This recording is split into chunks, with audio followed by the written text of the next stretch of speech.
হত্যা, লুণ্ঠন, জুয়া, যৌনাচার, গুম খুনের হোলি খেলায় মেতে উঠেছে।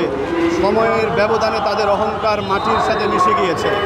দুর্দান্ত প্রতাপশালী ফেরাউন, নমরুদ, কারুন, হামান, সাদ্দাদের মস্তককে আল্লাহ তাআলা জমিনের সাথে মিশে দিয়েছেন। ভবিষ্যতে কোনো জুলুমবাজ ফেরাউনের জন্ম যদি বাংলার জমিনে হয়, তার করুণ পরিণত হবে ইনশাআল্লাহ।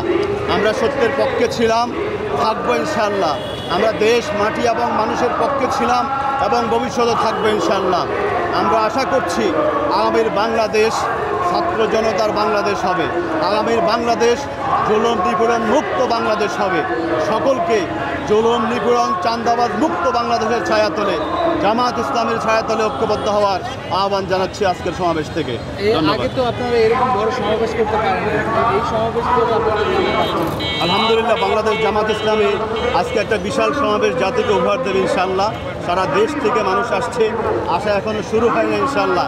সারা দেশ থেকে লক্ষ লক্ষ মানুষ ইনশাআল্লাহ সমাবেত হবে এই সমাবেশের মধ্যে। সকলকে এই সমাবেশ থেকে আন্তরিক শুভেচ্ছা এবং অভিনন্দন জ্ঞাপন করছি। এই সমাবেশ থেকে কি মেসেজ দিতে চাচ্ছেন জাতির উদ্দেশ্যে? জাতিকে আমরা আগামীর বাংলাদেশ একটা সুন্দর বাংলাদেশ, একটা সুশীল বাংলাদেশ, একটা আদর্শিক বাংলাদেশ, একটা মডেল বাংলাদেশ আমরা জাতিকে উপহার দেওয়ার তথ্য ব্যক্ত করছি এই সমাবেশ থেকে।